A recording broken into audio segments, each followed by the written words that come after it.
Hello students, आज मैं लेके आई हूँ आपके लिए क्लास 10th की poem A tiger in the zoo.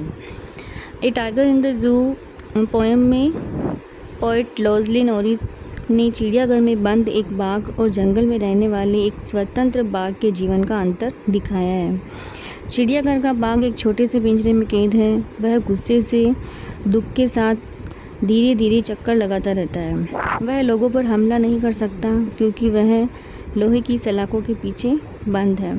इसी के अपोजिट यानी जंगल का जो बाघ है वह क्या है, आज़ाद होता है और वह घने जंगल में घूमता है, नदी के किनारे पानी पीता है और शिकार करता है। वह अपनी मर्जी से जीवन जीता है। तो इस पोएम के थ्रू पोइट हमें यह कहना चाह रहे हैं कि जो आज़ादी होती है स्वतंत्रता और परतंत्रता में कितना फ़र्क है, कितना डिफरेंस है। एक स्वतंत्र लाइफ और एक परतंत्र वाली लाइफ, दोनों में ही बहुत ही डिफरेंस है। तो और उसकी जो बाघ की है वो जो दहाड़ है वो ही ये शो करती है कि वो कितना दुख में है। तो he stalks in his vivid stripes a few steps of his cage on pairs of velvet feet in his quick race। यानी एक उसकी फिज़िकल अपीयरेंस जो बता रखी है, बाहरी जो उसका रूप रंग है, ठीक है, उसका जो बॉडी है उसकी वो क्या है कि अपने एक रंगीन धारियों, स्ट्रिप्स यानी रंगीन धारियाँ, विविड यानी बहुत चमकीली, स्टॉक्स यानी विचरण करना, क्वीट यानी शांत, ऑन पेड्स यानी गद्देदार भाग, वेलवेट यानी मखमली, एंड रेग यानी क्रोध।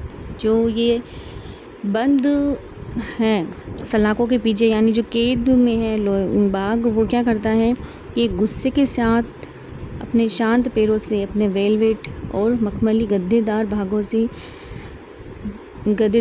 पैरों से वो अपनी सलाखों के पीछे क्या है, चक्कर लगाता रहता है।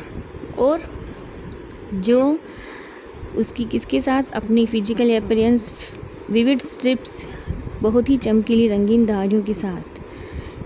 He should be lurking in shadow, sliding through long grass near the water hole where plump deer pass। और इसी के विपरीत जो आज़ाद वाला बाघ है, थर्ड है, he should be snarling around houses at the jungle's edge, baring his white fangs, his claws, terrorizing the village।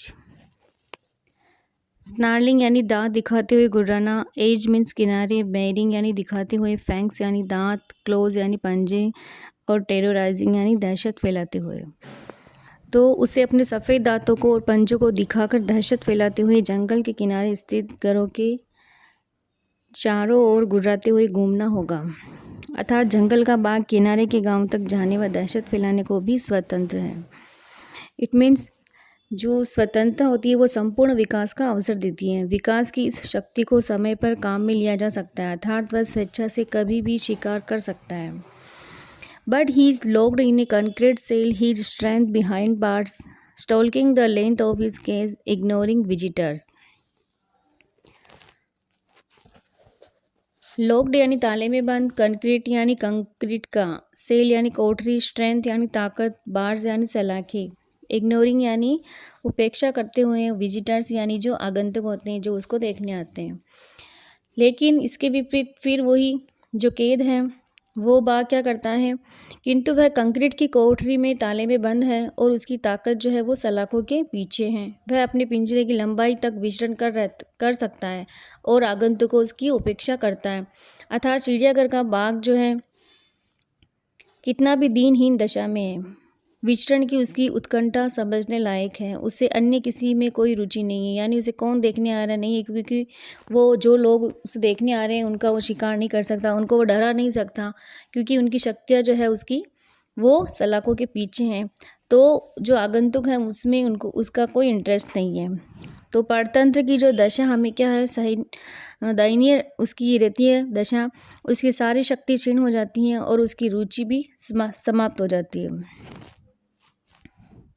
He hears the last voice at night, the patrolling cars, and stares with his brilliant eyes at the brilliant stars। Patrolling यानी गश्त लगाते हुए, stairs यानी एक टक देखना, brilliant यानी चमकीली, और स्टेयर यानी स्टार्स यानी तारे। तो वह रात को अंतिम आवाज़ जो है वो गश्त लगाती कारों की सुनता है और अपनी चमकीली आँखों से चमकीले सितारे की ओर एक टक देखता है। अर्थात यानी चिड़ियाघर का जो बाघ है इस तरीके से उस विशाल जंगल की अपनी स्वयं की कमी रही आज़ादी को याद करता है और प्रकृति का एक न एक दिन आनंद उठाने की कल्पना करता है।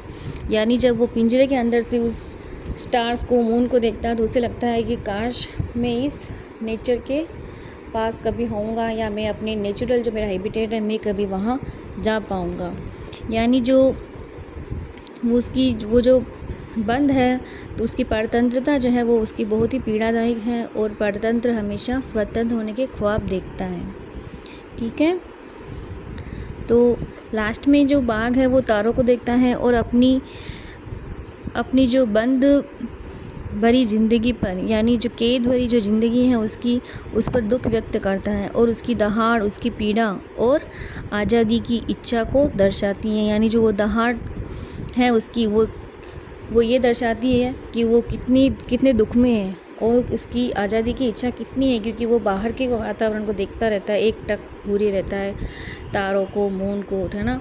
तो वो चाहता है कि मैं कभी मेरे नेचुरल हैबिटेट पे जा पाऊँगा या होऊंगा। तो आप इसी तरह मेरी सारी पोएम्स देखते रहिए और शॉर्ट में आप इसे अच्छे से समझते रहिए। Thank you.